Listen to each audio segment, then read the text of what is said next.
You are on the right frame of mind for my next guest because this is his very first appearance on The Tonight Show. He's a young comedian. He's from Cleveland, Ohio.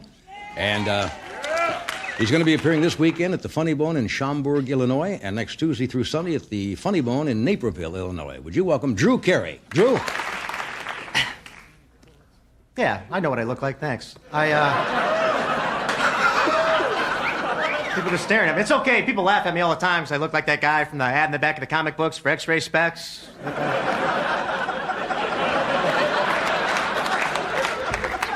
So, I'm glad to be here, man. I'm in a great mood. I had some terrible news in the mail lately. I got my high school reunion coming up. I don't know if you've ever been to one of those. Don't go. It's too much pressure, man. That's a lot of stress, high school reunion. You get that letter in the mail, and right away you feel like you only have 6 months to make something of yourself. Like, come on, 7. Daddy needs to lose weight and get a new career. Come on. I'm the only one that still looks like his graduation picture, though, so I'm pretty happy.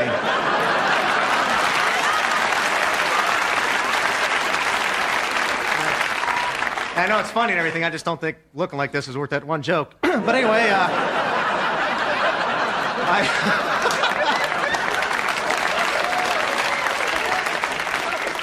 Yeah, it's gonna be in the springtime in Cleveland. That's the worst time to be in Cleveland because you know why? People hate the winter so much in Cleveland. In the springtime, they always say the same stupid thing over and over. Every time it rains, there's just cruddy out. They always go, "Hey, at least it's not snowing today, huh?" All through the Midwest, man, these people are so excited there's no snow. They just, "Hey, not snowing today, huh, pal? Pokey poke poke poke." And then they poke at you like they're letting you in, some kind of big thing, you know.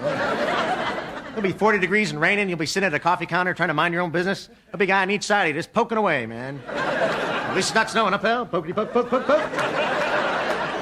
He's right, could be snowing. Poke. Hey. People always say that to you like it's the worst thing that can happen to a guy. Like, "Hey, Drew, how come you're limping?" "Well, I was laying around the house, naked, playing with fireworks. I accidentally blew off an M80 in my lap." "Wow, at least it's not snowing, though, huh?"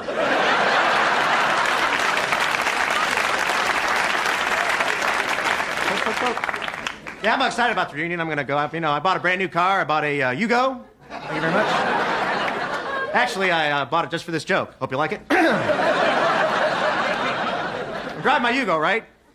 And stopped at a stoplight. Another Yugo pulled up along right beside me. I couldn't believe it. It's a Yugo, same stoplight, same neighborhood. What are the odds? Then the guy rolled down his window and he said, "Pardon me, would you have any mayonnaise?"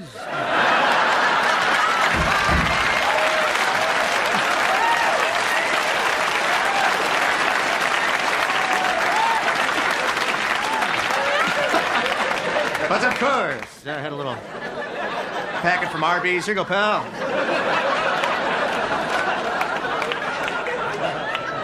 Should do that next time you see a little Hyundai or Yugo on the street. It's pretty damn funny, man. Just honk at him. "Would you have any mayonnaise?" "Hey, shut up.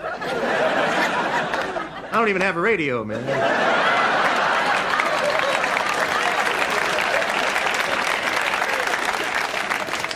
I drive around Cleveland a lot. You know what? There are a couple of my neighborhoods. When I go back there, there's like 3 new drive-through liquor stores in my neighborhood. I can't believe it.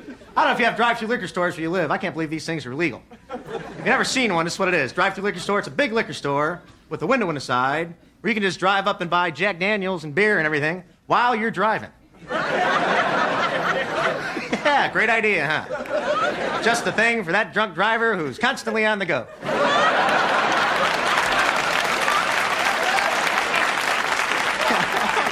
No time to stop at a real bar. I got things to do today, pal. Places to go, people to hit. I'm a busy man. Yeah, just not enough hours in the day to hit everybody you want to hit. Christmas time, up on the sidewalk.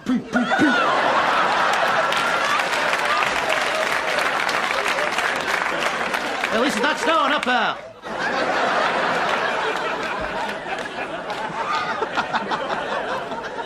Yeah, and I go back. I'm gonna, you know, I used to be skinny in high school. I gained a lot of weight since then. I'm kind of chunky now. I got a little bit of gut, so I'm wearing this big old suit. If I put on a pair of bikini underwear, you know, I look like a Bartlett pair with the rubber band wrapped around the bottom.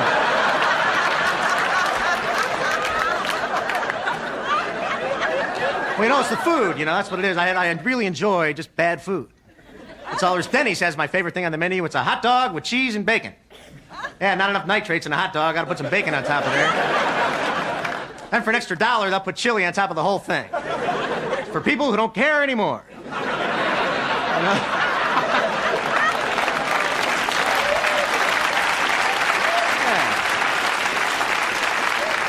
I'll tell you, man, that's a power meal. Chili dog with cheese and bacon, that's power food. I don't care what you say. Power meal. That's the kind of food just marches right down your throat, you know? Follow me, boys. We're going to the heart.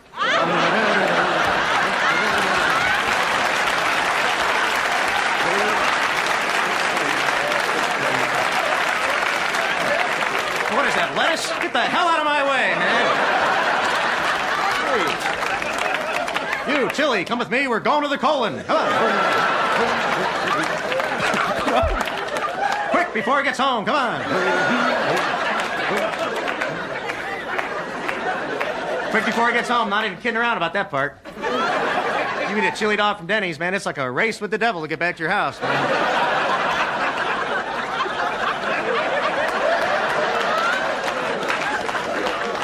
If you don't make it, don't worry about it. See, that's the thing. I like to have a good time no matter what.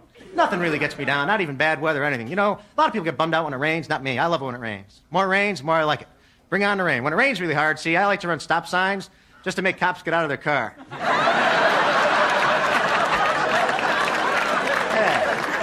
Hey, hell with them. I got the money. Get out, man. Why make the money if you can't enjoy spending it?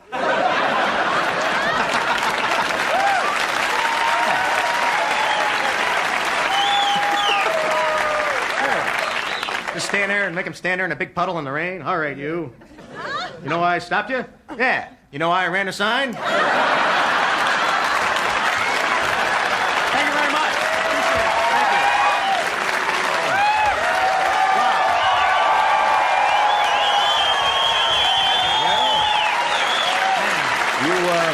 Wow.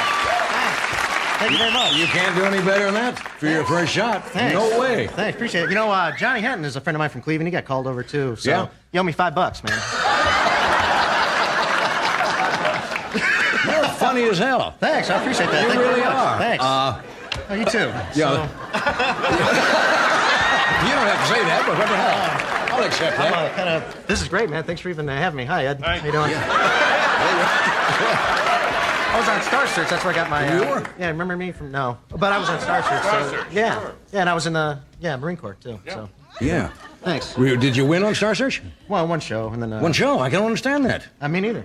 100 grand. Well, you got to come back and be with us again, will you? I would love to. Thanks very Sure, much. yeah. Thank you. We'll be right back. Thank you very much. That's a good shot.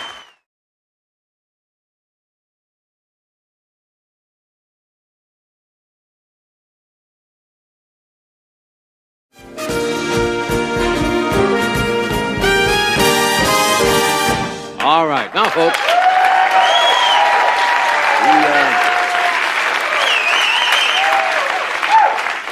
We read about my first guest tonight in a local Kansas newspaper, and she sounded like a more than remarkable woman. She's 105 years old. We thought you might like to meet her.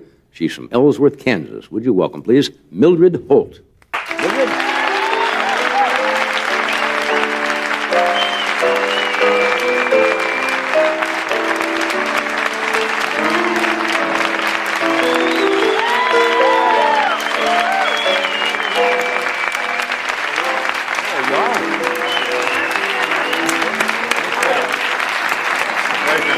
How are you, dear? Fine. I remember when you were in New York. You do? Yeah. You watched Me the show? too. Yeah, we started the show in New Yeah, York. you sure did. Yeah. I remember both of you. You remember- I watched you every time you put the show on. Yeah, you can remember all the way back to 1962, You huh? bet. Now tell me, so are you really?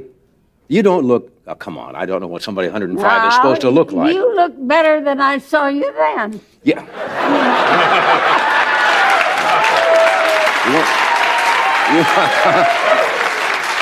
You must have been out nightclubbing someplace in I New think York at that so. time. Now, are you really 105? 105 years old. When were you born? 1882. How many have you had that are over 105. You're the oldest person I have ever met and ever had on this That's show. the way it is at home. I'm always the oldest one they ever met.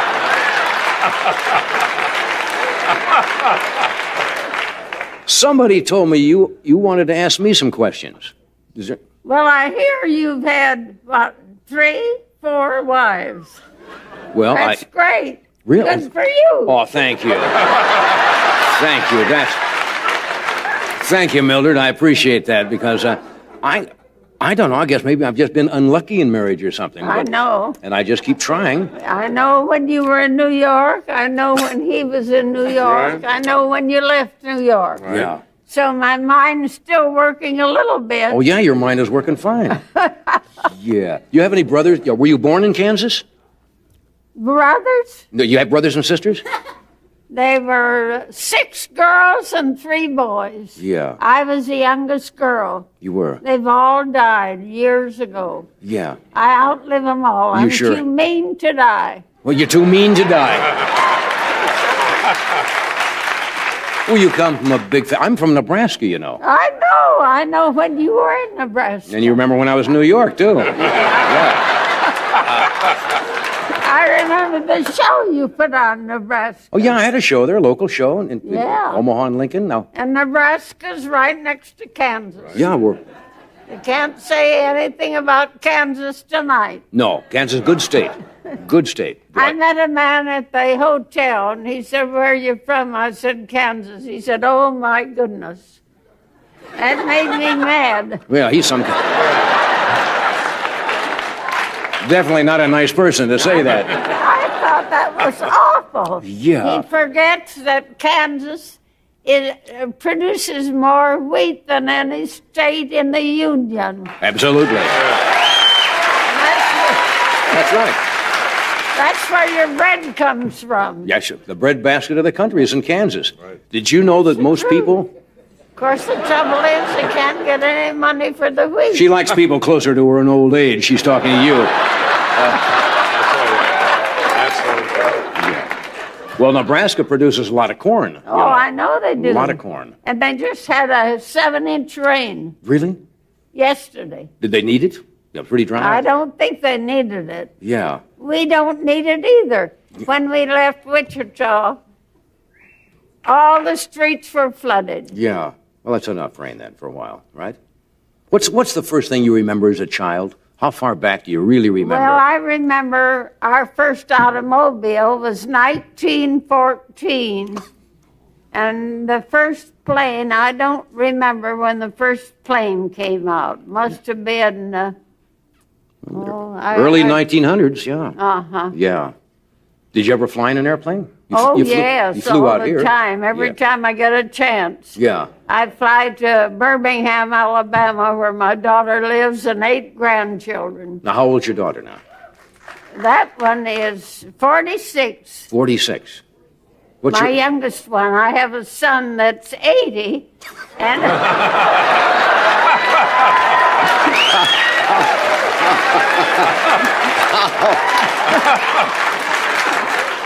How is Sonny anyway? Is he doing all right? well, he took me to the airport and put me on.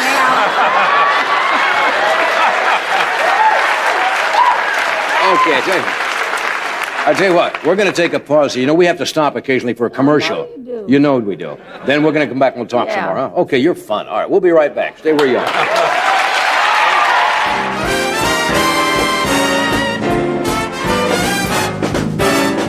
Okay, we're back now. If you just joined us, we're talking with, may I call you Mildred? Yeah, Mildred sure, Hall from I like that. Ellsworth, Kansas, 105 years old. And we asked Mildred if she would like a little drink or a little water or something, and you said you'd like a highball. Now, that's Midwestern expression, That's for right. sure. That's a Midwestern expression. That's right. You have a little taste of, I wish you would. can I see what you drink? Sure. I'd like to have you drink most of it. Oh, yeah. Wow. They don't get it at home in Kansas. You don't get it? Is Kansas still Not dry? very often. Oh. They have wine and beer, and I don't like either one. Yeah. And I don't have this very often, just for a dinner party. So when you get out of states, it's You walk off. bet. Yeah. Yeah, You be staying here long, will you, Mildred? act up when I get out. She knows a drinker when she sees one, too. Well, that's good. I think a little alcohol is good for the blood. I know it is. It's a blood thinner. They say a certain amount is good. So, Gives you a little pep. you betcha. You bet. What's an average day for you like? What time do you get up in the morning? I get up at 8. 8 o'clock. I eat my breakfast. I dress and then go eat my breakfast. Then I go shopping. Yeah. You And eat your I breakfast get- before you dress? No, I come down all dressed Oh, okay. every morning and eat my breakfast. Grapefruit, coffee, toast, sometimes eggs. Mm-hmm. And then I make out my list and go shopping and buy what I need, meat and potatoes and fruit and Booze. so on and so forth. You don't drive a car, do you? No, I had to quit 2 years ago and that broke my... They made you quit driving when you were 103? Yeah. Why you did know why? No. One car died on me. It just... it was worn out, and Yeah. I bought a Chevy with steering brakes and all that. I wasn't used to it. Yeah. I had my son-in-law in with me. We started out. Here was a stop sign. Yeah. Here was my car, and one back of me. I threw the brake on, threw him up against the windshield.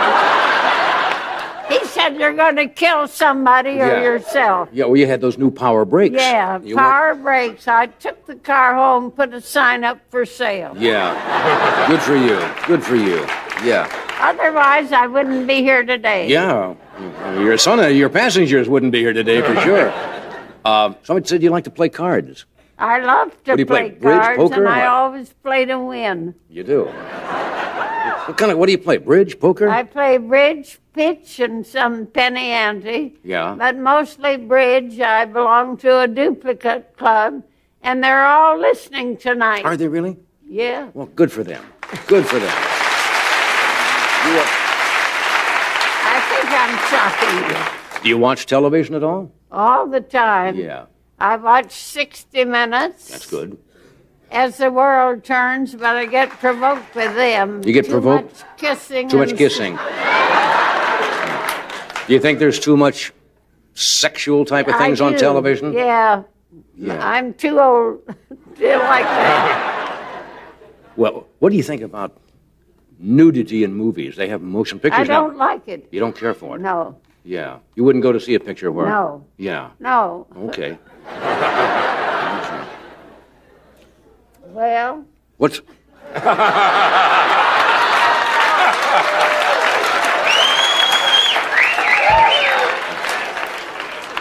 What do you... Now, are you familiar with Jim and Tammy Baker? oh, I don't like him at all.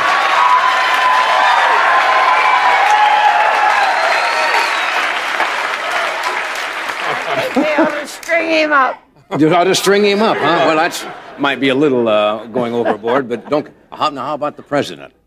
President Reagan? I like President Reagan. But since he's had so many nose operations, he's not quite as good as he was. Oh, you think because of Yeah. too much surgery on his nose? I think his first 4 years were great. Of course, I am a Republican. Oh, you are, huh?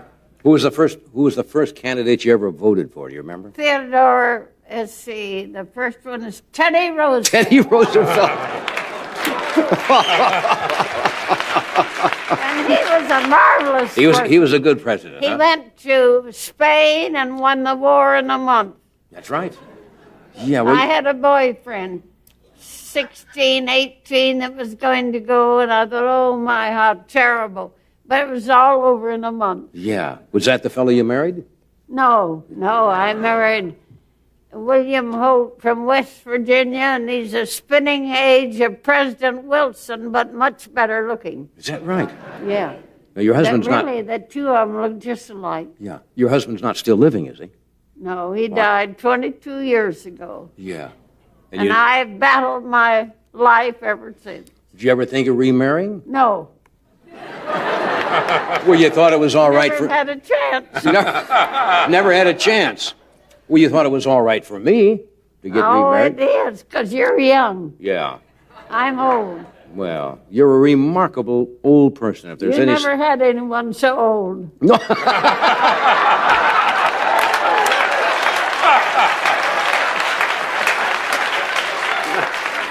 Yeah, I guess you're right there, Mildred.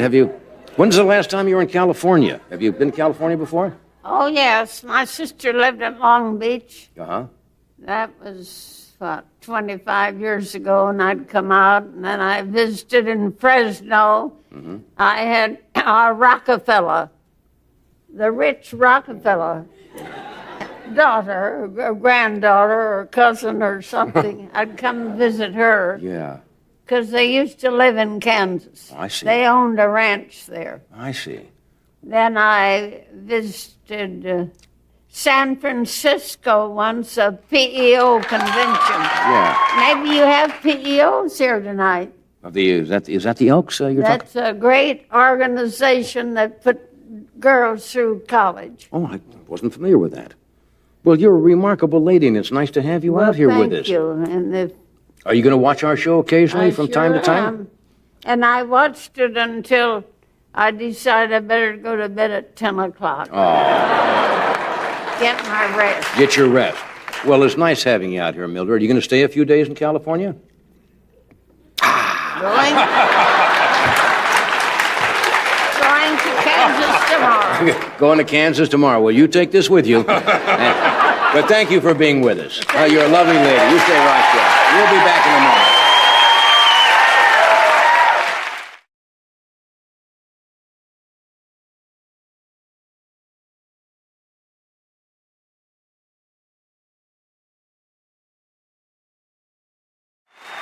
Okay. Fig Newton, whiter than a ball. Fig Newton.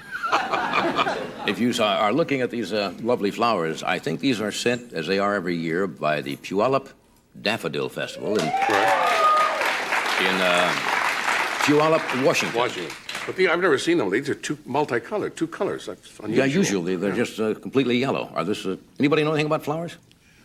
Is this a hybrid daffodil? A lowbrow daffodil? Are these factory seconds? What are these? Are they? They're beautiful. Anyway, we thank the colors. Puyallup, I believe it's pronounced, right? Yes, it is. Anybody know Daffodil. for sure? Puyallup, Washington. We thank them. Make sure. Puyallup. What'd they say?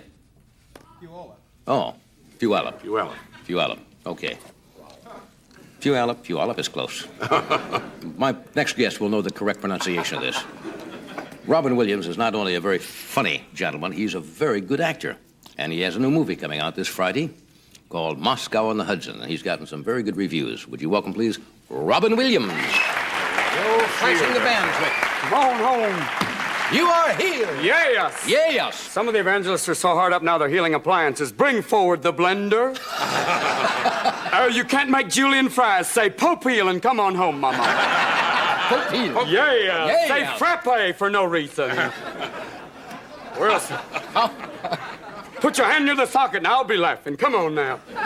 I watch them. I get hooked on those guys. Oh, it's Reverend Gene Scott's the best to watch because he's always like, believe me. Take no medication, but I'm on TV 48 hours a day. Come on, send that money now. If you don't believe, you'll be smoking in something special. Come on home. Come on. Boy. I like Ernst. Reverend Ainsley. Reverend Ainsley. Reverend Ainsley with a different color hair. Who knew? It's a miracle, a miracle. It's all there. Last time I saw you, we were, I was out at Malibu sitting on the beach one day. It's lovely out there. Yes. My God, look, there's a Negro. Let's talk to someone. Pardon me, can you teach me this?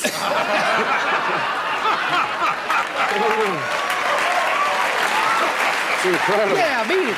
So anyway, I looked over and lo and behold, I was out there. there were you playing good father on the beach Yes, with my son. with your infant. Out there playing with the baby. Yeah. You don't hang out much at the beach, though. It's the first time I ever saw you. It was nice, though. It was nice to see a few of the houses left. Yes, after last The nice thing about living at the beach, at any moment, you can have a mobile home. Look, there goes Bob and Ted. We rent as a houseboat in the summer, actually. Oh, You yeah. hook onto it. You're looking good. Thank you, sir. This is a lovely suit for the Marquis de Suede. Whether you're having a meeting or simply tying yourself up. I don't know. This is... You pick out... Pick out my clothes? No, Yes. someone just goes, Here, buy this. Take a chance. I don't know. Put some pads in it, maybe. Look, lovely from Quasimodo. Sanctuary jeans. look at these flowers, my God. Oh, no. Someone at Forest Lawn's going, where are the flowers?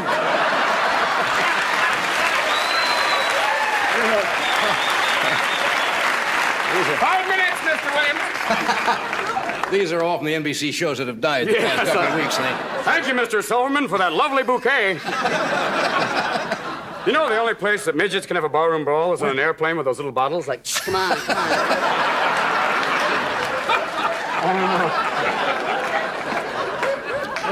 Well, it's nice to see you haven't lost your sense of propriety. yes, my sense of decency. God bless us all. Yes, I thought now that you were a legitimate actor, Well, you would yes. come out like John Houseman, you In know. the theatre, Yes, my the man, theatre. Mr. J. Yes. God bless him. Real burgers. There's no meat anywhere near it.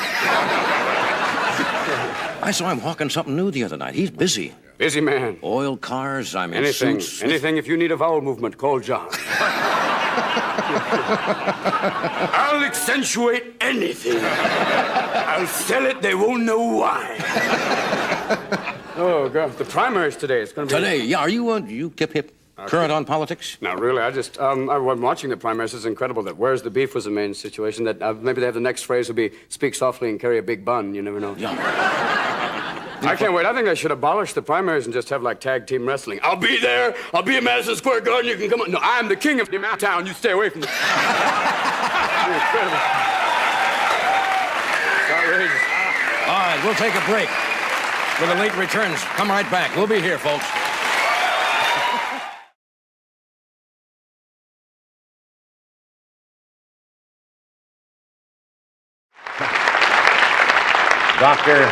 Dr. Lennon Smith is with us tonight. If you haven't met him, he has his television show is not as long as yours, special. It's a matter of fact, it's a minute and a half. Syndicated television messages throughout the country called House Calls. He's been with us before, and he'll be with us again. Would you welcome Dr. Lennon Smith? Congratulations on your master's win the other night, and they had a little review about a book by Lord Trimmingham called The Go-Betweens. And it said, and I thought, this is the answer to all pediatricians. We should know this and have it on the wall. It said, Lord Trimmingham said, the lady is never wrong. Now, I've found that, my wife has been telling me that for years, but if you don't see it in print, why, you usually don't get that message. Now, when a woman brings her child in the office and said, he's sick, you know, he's sick, and you keep looking until you find he's sick, or you make him sick or something, but because the kid is sick. And you can't examine him and say he's not sick, because they'll go to another doctor, and that's bad for business. So you find that he's sick, or you find he's got pinworms, or, you know, there's something that's going on with that child, because the mother knows best. It's really, when the baby has come from her, she's lived with this kid for 24 hours a day, and the father brings the kid in and said, my wife says he's sick, looks okay to me. So, and so he's not, you know, but we believe the woman, and it really makes some sense. And we've been, the times that we're burned are the times we don't believe that woman. So for heaven's sake, if a woman comes on and says something, believe her. You just nod your head. It's not being henpecked. It's just, it's God's truth. They've got some message that God gave to them that when they say something. My wife says that the bad behavior of our children is from the bad genes from the father's side of the family, and it's often true. You get women's response. Did I ask you a question yet? Yes, you asked me if I've been reading things. Yes. Oh, okay. I interrupted you. No, were you saying didn't interrupt me at something. all. I just, hello, doctor, and Well, you were on Western Airlines with Lord Trimmingham or somebody. So you did get it. Did you listen? That's Lord important. Trimmingham. Yeah. Oh Did you yes, listen? of course. Yeah. I didn't. I wasn't aware that he had said that. Did you woman is also know always that he said that Yes, if you'd flown among western, other you things, would have I'm known sure. that Portland, Oregon was just about wiped out. We just we were on the hooray for Portland. We've got ice up there that you wouldn't believe. And my Well, I believe it if you tell me. my wife again, who Yes. who believes in sometimes she thinks I'm okay. She said, "You know what's happening tonight?" Because we were in 39 degrees, huddled in around those below zero. around this kind of this package that doesn't burn well. Right. And she said, "You know what we're doing? We're talking." Because we're usually watching TV or complaining or talking on the phone. We were talking to one another. Right, that's good. And that's sort of bad weather forces people to get close together. So I think that is true. What's new in medicine? Well, we've got a flu going around that you wouldn't. Flu. believe. Let's get on. Yes. Flu's Get good on the subject. Flu. Flu. Yes, the flu is very bad. Why And can't they cure the flu, doctor? Oh, we can. Oh. Oh, yes. You I didn't just know keep that. ahead of it, freeze it out. Now we have what they call a Russian-type flu now, right? That's right, yeah. And what's I thought what's there the was a Russian? Burbank flu and there's There a was. Portland flu. They're all really the same. Basically, it's a high fever and a headache, and your eyeballs hurt, and you don't want to move. Ah, the old hurting And so eyeball you don't- syndrome. Yes. Yes. And then the fever comes down, and then there's this kind of cough that goes on for 7 days. So it's a 10-day illness. It's a very standard type of And there's illness. nothing you can do to shorten that Oh, time yes, at all. there's a There lot is, of course, a lot of things you can do. We He's going to tell you some of them. the best cough syrup was that gin, lemon juice, and honey. Gin, lemon juice, and honey. We ran out of that one night, and the kids came in and were standing and barking by the bed one night, and I had to give them. I didn't have the right ingredients, so it was bourbon and some antihistaminic and some molasses. It was so bad, they never complained again. So if you make the cough syrup taste too good, they're in there every 20 minutes, coughing and barking and stuff. So you have to kind of watch that. But it does work if you know it's coming. You have a question for the doctor, Richie, about your children have any ills, Rich? Or that since the doctor's here, you can My save a house experience call. has been that kids that are blue-eyed are more likely to get beaten by their grandmothers because they're more likely to be have bad behavior. But we'll give him some cough syrup. Guess his kids are all well. Tim, do you have anything wrong with your kids at home? Oh, I'm sorry. Just Yeah, I'm doing some research on. I just wondered if you had an opinion. I'm doing some research on people that end up as they have. That people like this are more likely to have been very ticklish as little children. Were you ticklish? Were you ticklish? No. Only developed lately. It means that. Why? Do you mean those of us who are a little, Ticklish, yes. crazy were are ticklish? more likely to be sensitive. It's just a little rule, and you notice the stethoscope, and we can't feel the. Wait a stomach minute, and Richie's going to do the famous trick with a handkerchief. Below the nose. Excuse me, I Oh, thought you were going to do that famous magic trick that you do at parties, but I guess not. I have. Just blew his nose, that's it. My work with children who have give teachers trouble in school are that they're very ticklish, sensitive, goosey kind of kids, and I've invented them, but I can't patent. It's a long pole with a lot of feathers hanging out. Oh, The teacher. that sounds like the fun. first day of school has the kids all has the kids all lie down supine on the floor, naked preferably, and she lowers this pole with the feathers on it, and see which kids break first, and those are the ones that are going to have trouble. No, they seem to have more trouble, but we Hypersensitive children. Hypersensitive children are more likely to have trouble in school, so we'd like to isolate them or find out because there's some things we can do. But if we haven't gone too far past the flu, I could go back to that because there are some people who You can go back to Sir Firmingham if you want to, Trimmingham. No, back out. But some people do respond to vitamin C, and it might be worthwhile to take enough. Vitamin C? Yes. Can you take too much of it? Oh, sure. Your body will respond. I had a woman tell me that it didn't work. Her child kept throwing it up as fast as she was getting it down, but she was doing something for the child, and that's important too. That you feel that you can't just sit there and see your child get sick. But there is a point if your child has pneumonia and is blue and has 105, well, you're not going to sit around and give it vitamin C. You might, but do it on the way to the doctor. There's sort of a limit to this health thing. I agree with many of the health concepts, but there's a point when you. Now, how would Richie tell if his kid was turning blue? They have ways. They have ways. Just wondered. I can see. Now you can see. I've had many black people come in with a child and say, see the rash? And I say, yes, of course, just to point out a typical spot, and they will, and oh yes, we see a lot of that. And I don't know, I don't do very well with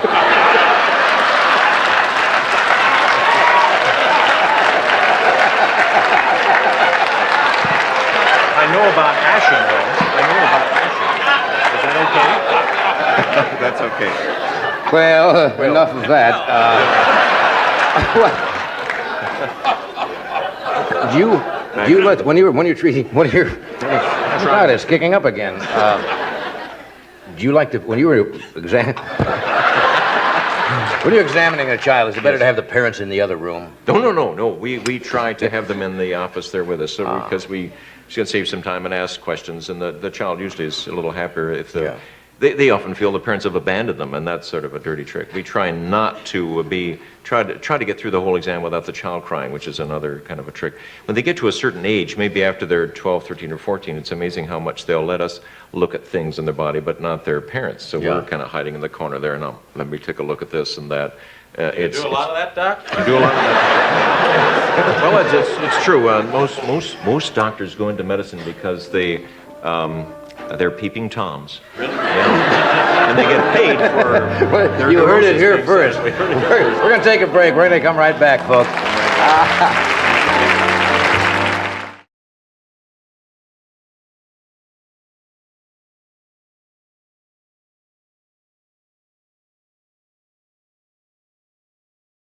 My next guest has been described as everything from an old-fashioned man to Huckleberry Finn with hormones. Would you please welcome the #1 international star, Mr. Clint Eastwood. You got a tough act to follow, you know that? 20th and Plum. 20th and Plum. She's wild. That really flipped me out because having grown up in small towns, when somebody says you live at 20th and Plum, and as Doc said, that's not the main part of town. The main part of town is First and Main. 20th and Plum is way out. Yeah. Well, She's got more cool than any 10 actors I've ever seen. Isn't she great? A piano teacher with double cool. Well, speaking of cool, they really handed you a spot on that Academy Award night. I thought that was going to be the highlight of the whole awards. I'm really sorry Heston showed up, in a way, but I know the feeling when you're backstage and somebody comes to you and says, Heston's not here. They corralled you, obviously, and said, go out and do the opening stuff, right? Well, I wasn't even backstage. I was sitting in the audience. You were down in the audience? I was down in the audience. I didn't have to worry because I didn't have a thing to do till the very end of the show, which was to present Best Picture. Right. And Howard Koch, who's normally a very cool, collected type person, comes up to me and his hands were going up and down like a Singer sewing machine. And he says, Charlton Heston hasn't shown up. Well, I didn't know he was supposed to be on the show, so I said, yeah, so. Big deal, huh? Yeah, and so he said, he has to read the whole opening thing. He says, can you come back and do it? And I started to say no, and I was looking around for Gregory Peck, and my wife nudged me and said, go ahead, you can do it for him. And I was, boom. You were on. Here I was, you know. Now, most people probably realize, having seen so much television through the years, that most things are either on teleprompter or cue cards. But it's one thing having seen what you're going to do, and even do it well then, but not having seen it and having to do it cold would throw the most professional actor. Because, first of all, you don't know what they're really saying as you come to it, right? You just see each line come up, and you don't know where they're going. They lift a card, and you don't know where they're going. Plus the fact that he called me backstage, and he said, he says, you can do this. And I look at it, and it's all written with these biblical terms, and it's written for a man who played Moses, which, needless to say, I haven't done. And then he says, well, I said, I can't do this, Howard. I said, it's absolutely impossible. It's not written for me, and even if it was, I'm not sure it's the right kind of, and then he goes, say anything. So I just took the book, and he shoved me right out on the stage, and there I was. I like it when you said, flip the card, this is not my bag. I thought that was, that's what makes television. I miss the days when television was live, where everything was right now, because you had those minor disasters that set in, and as important as they look at the time, they're really not important in the whole scheme of things. And everybody would look at each other. The actors will go up in the lines, and you didn't know what to do. But that's what makes that kind of a show. Yeah. You said yourself, you made a joke to yourself. You said, fine dialogue. They give a fellow who's never said, 12 lines and... I think 3 words. 3 words and 12 pictures or something like that. I can't remember what it was at the time. I was having a small attack. What do you say to the critics? You get this all the time because you made a joke about it yourself. I think Time magazine or somebody said you studied at the Mount Rushmore Dramatic Society. Well, I don't know. I don't know if it was Time, but I don't say anything to them. I mean, everybody's entitled to their opinion. Right. But your films have grossed something like somebody told me around $200 million, which is incredible around the world. I don't know anybody who does. Yeah, I don't know what the internationally. exact figures are. I read in a publication the other day they had it broken down into various forms, but critics are just like anybody else. They have their opinion, and you hope it's very flattering to your ego if they happen to say, well, fine, I really think this guy did a marvelous job, and you see it in print, and it pumps you up for a second. But the main thing is, how does the public accept Right. it? Because if you let the critics get to you, you can really go around with a king-size knot in your stomach all the time. Right, exactly. So you kind of have to just say, hey, forget it. A lot of barium tests. And stuff. Yes, you've been through that, have you? The barium test, that's a lot of fun. I do a whole monologue thing in my act on that about taking the barium test. When did the term spaghetti western first take effect? Now, those were the westerns, obviously, that were made in Italy. The Fistful of Dollars you made over there was very big, and others, of course. But when was the first time you heard that specific term used to describe they used to call, I think the Japanese termed them macaroni westerns when they first came out. They came out over there before they did here. At least Fistful of Dollars did, because it was held up in litigation due to a lot of problems in this country. So they called them macaroni westerns, and then somebody else grabbed them, the spaghetti westerns, which was logical because they were Italian productions, though they were filmed in Spain. Right.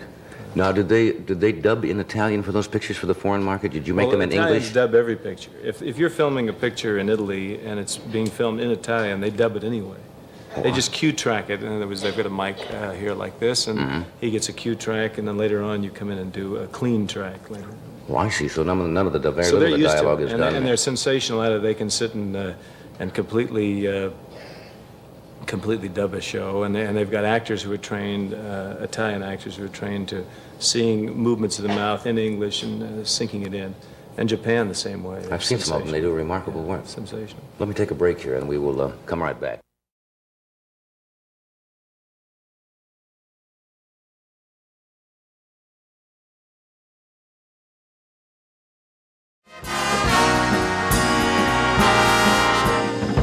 All right, my first guest tonight, folks.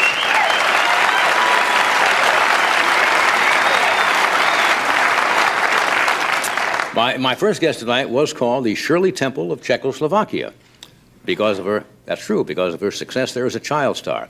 Now, I understand when President Reagan visited Chicago in June, she performed for the president, and the local media in Chicago was so taken by her that they started an actual campaign to get her booked on The Tonight Show. We actually got this tape you're going to see from PM Magazine, and this was part of the effort. We'll show you this. Watch the monitors here. People say, Vlasta, you can get any higher than that, than playing for President of the United States. And I said, yes, but there's higher thing. I said, you know what's my dream is? I gotta get, and that's my wish, on Johnny Carson. Here it is, the one, the only, Johnny Carson polka. Let's welcome Vlasta. Come on, folks, and hear me out. What I have to say is all about your hope. Johnny Carson is his name. Chicago Radio's Jeff and Jer have made Tuesday Vlasta Aid Day on their WFYR-FM morning show. The phones jam up with callers who pledge signatures on petitions to send to The Tonight Show. We will never give up. If this takes 10 years, we are going to get this woman on The Tonight Show somehow or another. She's just so genuine. You really want to pull for her. You really want to see her on there. And it'll really be a victory for everybody. So the response has been incredible. Well, folks, I'm here to tell you...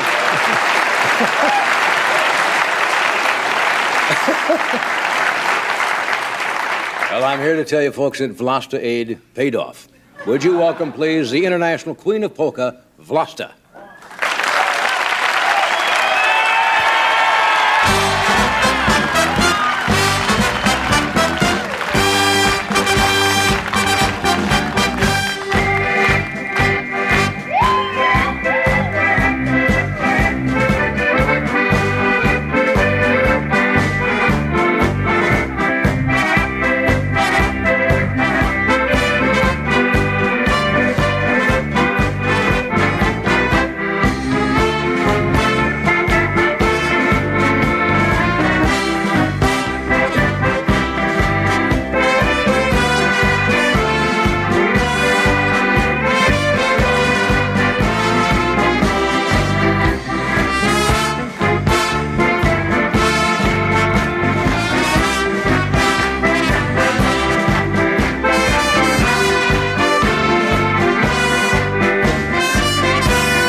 show business. Okay, come on over, Vlasta. Okay, that's Vlasta, folks. Unplug the amplifier there. Okay, a little getting disengaged. How are you? How are you? How are you doing? Johnny. Yeah, sit down here. How are you? Okay. Ed will help you remove your accordion. It's our official accordion remover here. Well, how are you? Oh, Johnny, you're so great.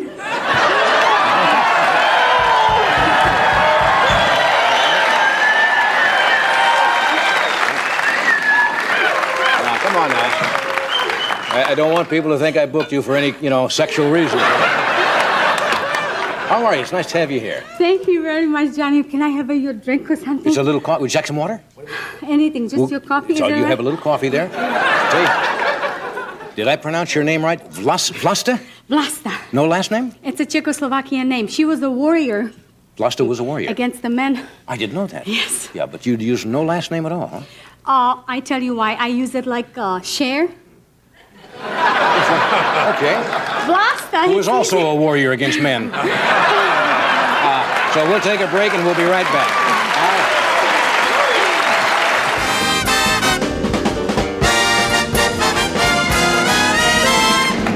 Okay, we are back. If you just joined us.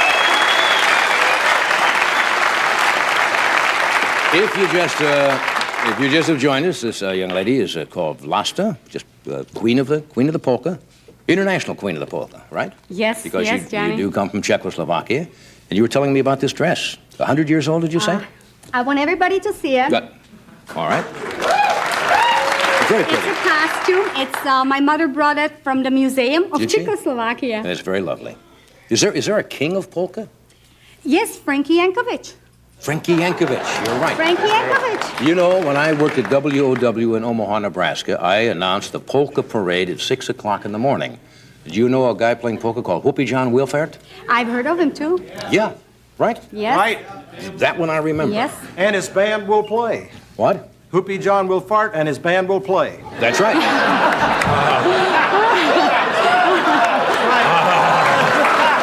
That's absolutely true. Now, look, I know you're from Czechoslovakia. Now,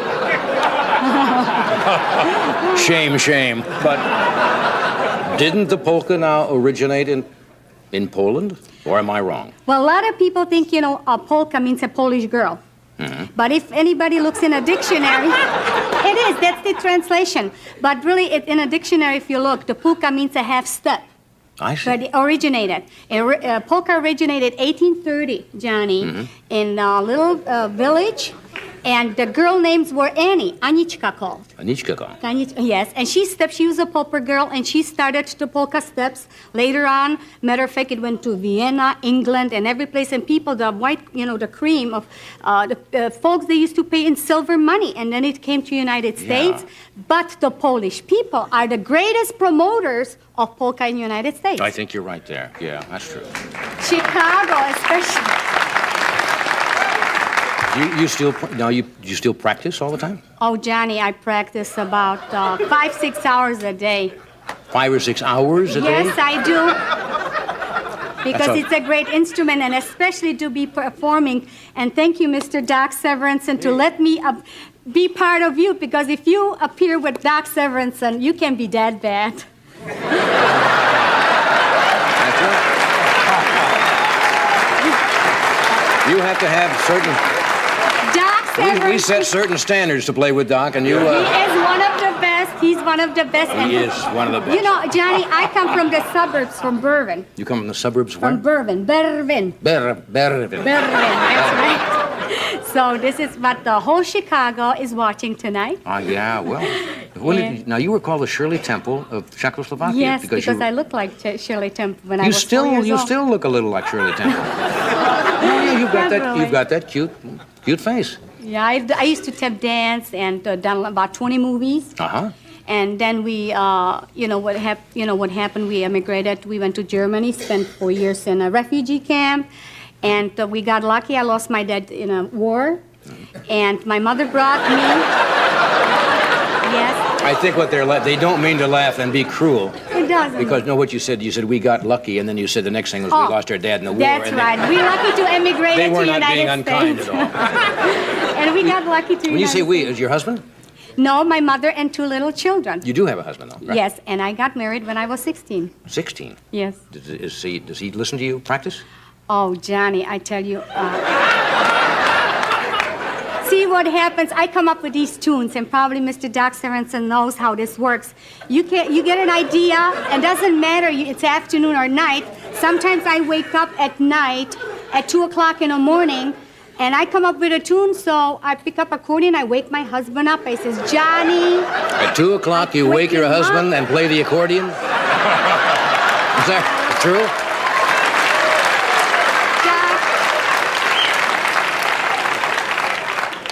Doc, you told me I can call you Doc? See, he's not a Mr. medical Sorensen- doctor. Did he tell you he was a... Did he try that routine about being a medical doctor? No. Okay. No. We've had some problems here in the studio. So he must understand, too.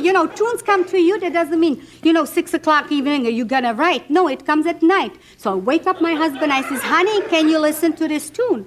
So he gets up and he's listening to the tune.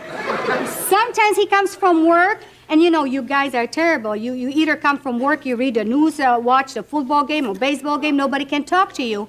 So I wait when my husband takes a bath, and then I'll take my accordion, sit on the toilet, see John.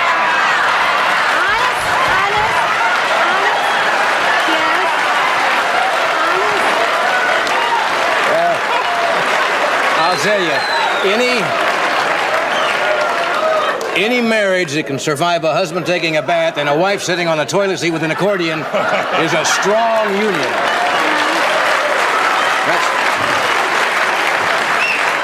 And especially Johnny, when I work on your lyrics, that was my hardest one, because Where did you compose that, may I ask? My husband, came. He's a second shift, and I wish he would have been here with me, but he has to work and support me, what I'm doing. But I'm sure he'll hear he's from an you when auto you get body home. man. Hi, Johnny. And sometimes when I've done lyrics for you, Johnny, Yes. a second the hottest polka in Chicago, everybody's Really? playing it. I wrote the lyrics when I was taking a bath with my husband.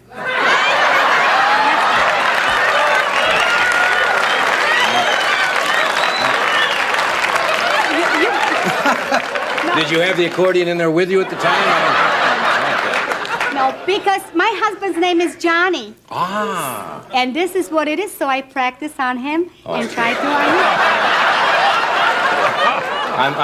on you. I'm honored and flattered. Is this the number you're going to do for us, the next one? So or- I would like to say, Johnny, I wrote this song especially for you. And I want to say thank you for Doc Sorensen to help me out, make a great arrangement. Not anybody can work with Doc. And he's the top #1. And his band.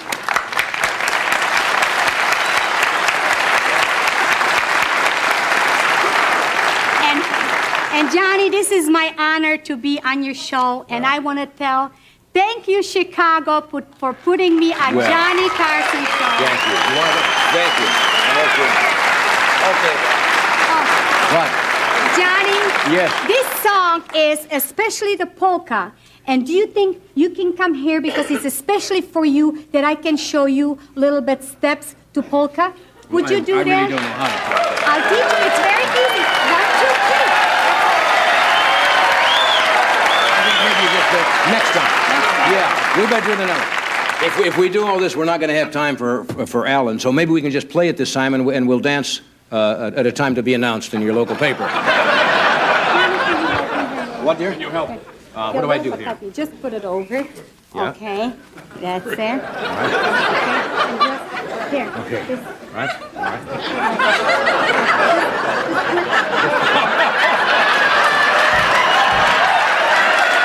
Oh, yeah.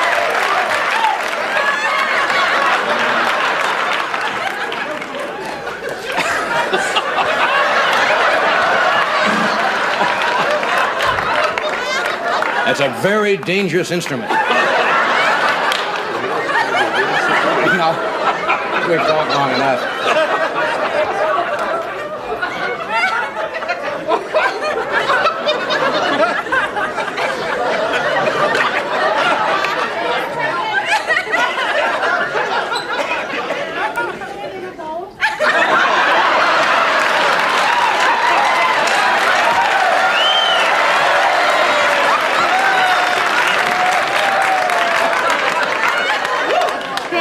Okay.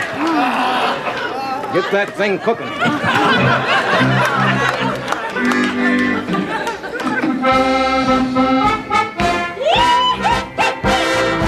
Come on, folks, and hear me out what I have to say. It's all about your host, Johnny Carson is his name. He's on each evening entertaining you. Yes, on tonight's show, he made it polka too. Johnny, come on, dance with me. I'll teach you the polka. It's lots of fun, you'll see.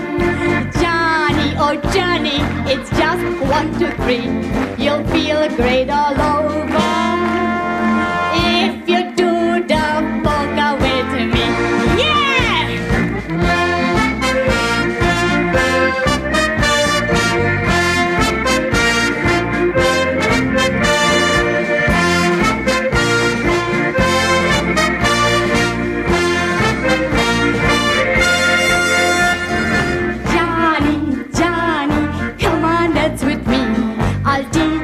The polka, it's lots of fun, you see.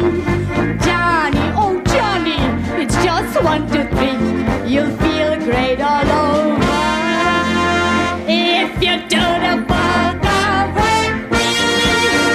Yeah! Oh,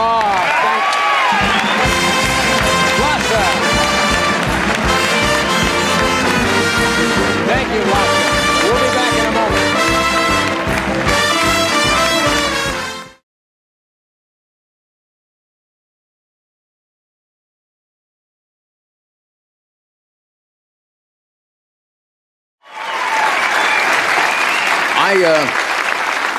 I first met Jonathan Winters about 1953 or 54. Jack Parr at that time, believe it or not, was doing a show early in the morning on CBS.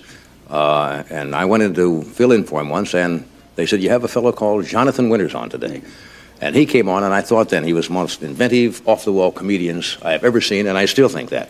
He's just finished a movie called Moon Over Parador with Richard Dreyfuss. He's written a book called Winter's Tales, Stories and Observations for the Unusual. Would you welcome Jonathan Winters?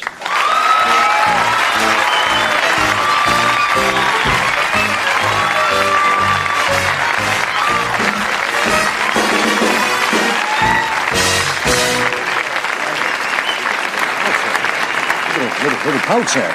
Well, just a little you know, turkeys carry a lot of stuff in front, and it costs them their lives. So I'm carrying everything. I've been carrying it for a long time, and I tell you, you know, it's just since we're on this. Yes. I want to be. I'm so thankful, really, to be here at this particular time, because of the book and because I'm alive, and you know, my shoes are corrective. I can feel my toes now. They didn't come through a chiropractor. What is not a chiropractor? You're a colonel. What is it? A general. Chiropodist or podiatrist. Or podiatrist. Podiatrist. You know, I had too many guys working on my feet. That's why they had to be corrected. But at any rate, I stopped drinking a long time ago. Oh, yes. Obviously, I haven't stopped eating, but I stopped smoking. There's so little left. And that's out. And the feet are out. And that's That's a memory, too. That's a memory, you know? Yeah. It falls off and it's gone away. So it flies away. Does it bother you getting older? No, it doesn't bother me. I'm 62 now, John. What was it you said one night? You were on the final glide path. Yeah. It's the fourth quarter. Yeah. For those people who are doing a lot of this, get ready. You can't take that can through. Doesn't happen. My stepfather once said to me, if you make 60, you are definitely in the fourth quarter. Definitely. Might be OT. You come from a family of... A small family. I was the only child. I'm glad. I got everything there was to get. No rivalry? Not a lot either. No rivalry. No, I fought an attorney, killed him on the spot. He said, "You get the kitchen knives." Good. You'll do time for this, and then it was gone. Anyway, you want to talk about this? Sure. I mean, it's called... Get off of kitchen knives. You got it. This was a book, took me 5 years. 5 years? Yeah. A little slow. Well, you have a word processor? No, I don't have a word See, processor. that's modern now. If you were a kid now, you'd have a word processor. This is all I got. And that's all Lincoln wrote with, you know. I don't, I can't type, very honestly. I can't. It's unfortunate. And with the secretary situation, it's a little frightening, you know. The senators are being reported and things. So I thought it's better to stick with a little hand. Did your wife suggest you should not use a secretary? Yeah, Was that your right away. She said that ballpoint pen, get on it. And so I went down the basement and between jobs wrote this little 216-page book. And it's a book on short stories, a little poetry, it's reflections, observations. It's not what you call a funny book. I don't want to turn you off on this, but it's reflections, observations, which can be funny. Pithy comments. Yeah, pithy. Yeah. Toward the end, it gets pithy. But you can sit, and you know where you sit a lot of times. You can sit there. Here, Margaret, look here. And what's your favorite? Anything in here you'd like to? Well, they're all my favorite. That's an ego problem. No. Before you do that, why don't you find one, and we'll do a commercial. Okay. I'm just as interested as you are. Your hands are cold. Yes, my hands are cold. Hold on to me. We'll do this, and we'll come right back for our reading corner. All right, friends, now, in our author's corner, this is what I'll call our normal author's spot now, and John's going to read from his Random House did this book? Yes. A little excerpt from some of your observations. Okay. Okay. Sit right up, pencils up or pencils down. This is called, How Much Money Did You Make Today, Little Man? How much money did you make today, little man? Only 15 cents. I sold an old green bottle I found buried out back of the barn. How much money did you make today, little man? Carried some groceries, 4 big bags of them, for an old woman to her car. She gave me a whole quarter. How much money did you make today, little man? I raked leaves all day long for Mr. Rogers. Took them into an old dirty sheet down to Buck Creek and burned them. Both my hands are sore and full of blisters. Mr. Rogers gave me $1, silver dollar. Said he'd had it for a long, long time. That's Mr. Rogers cracking nuts.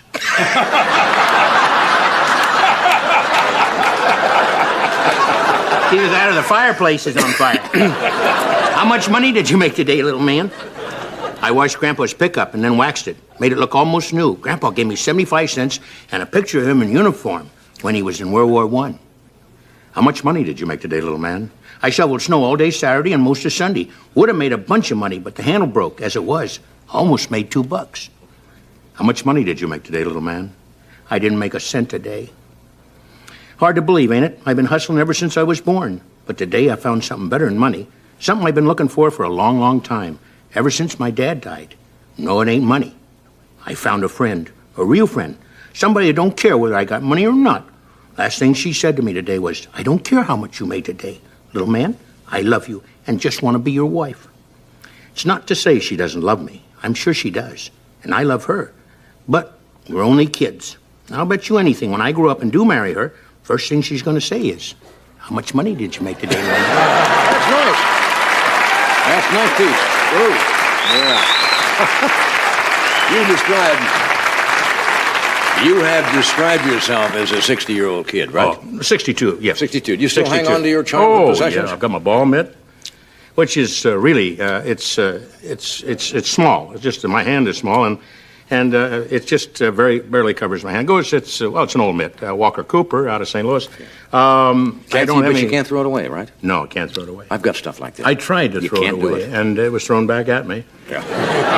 No, I have marbles. I have a .22 rifle. I have a couple of boxes of soldiers, and I got to tell you one little story, John, especially this time of the year when people are, in the festive mood, and also people with, large pins ready to hit the turkey there in New York and watch it. No, at any rate, no, I was kidding about that. I always wanted to do that as a kid. Go, ooh, watch the big rubber turkey. Terrible. You're a violent child. I stuck it in a real turkey. He went at me. No, when I came home, this is a moment of grief, but for a lot of people. But I came home from the war, and I was just again talking about Thanksgiving. Like yourself, strafing people there in Philadelphia. But I came home and I went down the Stone Road. And my mother was there, and I said, you had to cue her a lot. And she was in show business. She was in radio and an actress, but I'd say, Mother, it's me. And her eyes were not Vaseline at that time. And I said, Johnny, your son. I see you. So it was a very demonstrative family, and ran to it. A lot of the minorities would run and grab each other, but boy, when you're full Caucasian, a lot of times it's back off, So full Caucasians are like that. Yeah, I know what you mean. So and eventually she grabbed me. The bottle dropped. Oh, nice, sweetheart, it is you. And so I went to my room, which about this area in here, bed, wash bowl, and a commode, and place to hang the funny shirts. So I said, Mother, it's great to be home, number one. And I said, where are my toys? There's a long pause. She said, you're 20 years old, dummy. And very sensitive at that time, too. I mean, if you said that had been said to me in the service, and of course, grenade. So I didn't have any grenades, or she'd have been history. So I said, Carol would say about your mom. We're a tough family. You gotta call it as you see. You got it. Because she'd survive. I know her. Yeah. And tough old lady. Blow her into a tree, come right out with some squirrel, So she said, you're 20 years old. What are we talking about the toys for? And I said, she said, I gave them away to the mission. I said, that's all right. That's okay. The poor kids. But you should have written me. Those last hours in Philadelphia where I discharged. And I said, please, why, you should have let me know. And she said the line I'll never forget. She said, well, sweetheart, how did we know that you were going to survive? So that's when I put her in a home early. A lot of warmth in that family, huh?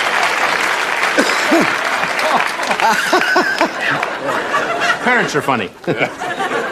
I know they kid a lot. Yeah. Let's go back to the very first Thanksgiving. Oh. Very first one. Okay. How do you manage it was as a pilgrim? I mean... Well, you have to realize at that time, which I don't think a lot of people do because so many years have passed, they were basically from England, downtown London. And either that or, Southampton. Bye-bye, have a good voyage. Of course, the little boats were kind of a joke, and they went around in circles, and then everybody, so about 7,000 people went... And they moved in. No Evan Roods in those days, gang. So I imagine they got to Plymouth Rock, what it was, around 1620? Mm-hmm, about that. Something like that, 1621. Jamestown, I guess? Jamestown, good. And guy pointed, that's Jamestown. Yes, it says on the map, Jamestown. Everybody, yeah. And, of course, the boat went right into Plymouth Rock, and they swam ashore. And then they got up on the rock, and everybody prayed, usually on the rock. And those that didn't pray were cuffed around a little bit. And by the minister, hey, don't you believe? You don't believe? So then, of course, the Indians showed. God bless the Indians. I still have a lot of love and respect for the Indians, too. They were obviously in just standard, buckskin and feathers. And here are these people, and the Indian would say, of course, that was a Wyandotte, and you could distinguish him from an Algonquin or Iroquois and Seneca, and he was saying, look at the buckles on the dummy. And, of course, it was something for an Indian because he had no buckles. Good waist, tight, and maybe a rubber band, but certainly not a buckle. And it'd say, and then the guy had buckles on his shoes. Hey, no wonder they were not wanted right away. And then the buckle on the hat told him that he'd had some special treatment. But that's pretty much Thanksgiving as I remember it.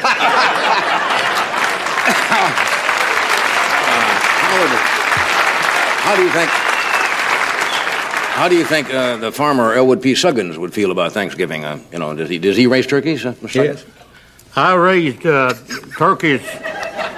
In the beginning, we raised turkeys back in the late 30s. We had so we had about 600 of them. And I thought it was early snow, but it was just white turkey. And we just went out there with full shot, about 12 shot, opened up and got a lot of them. And then I had heavy grief over that. And I had heavy grief that I'd kill them birds. So today, we just wait for a Cadillac to come through town. And if they cross the road, the Cadillac belongs to the Cadillac there. And I picked one out just for Sunday, right out of the grill. Bird had just like this, had the design on it and everything. But we've taken to eating some small animals. I don't want to go into that. Mrs. Suggins is still living, Mrs. Suggins is full of life. Yeah. She's bedridden. Oh, I didn't know. Yeah. Which works in her favor. I see. I give her a box of chocolates. Good-hearted woman, though. And a new VSR, whatever thing. She's asked for something special. See movies on. Watch some movies, yeah. Yeah, and she watches that. Yeah. And I watch her, and then we watch the movies together. And I get her to the window so that she can look at the kids. Just drag her out of bed and over at the window. Go ahead, look at her. Put it on F6 and put it on CU close up, and then I drop her out of the window. Kids will play with her for 2 or 3 hours. Yeah. Well, they've dragged her around and wore her back off. Yeah, well, I want to wish you a happy Thanksgiving and give my best to Mrs. Suggins. Sounds like a remarkable woman. Are you watching to it? Yeah, well, she's probably watching now. We'll be right back. We'll be right back, honey.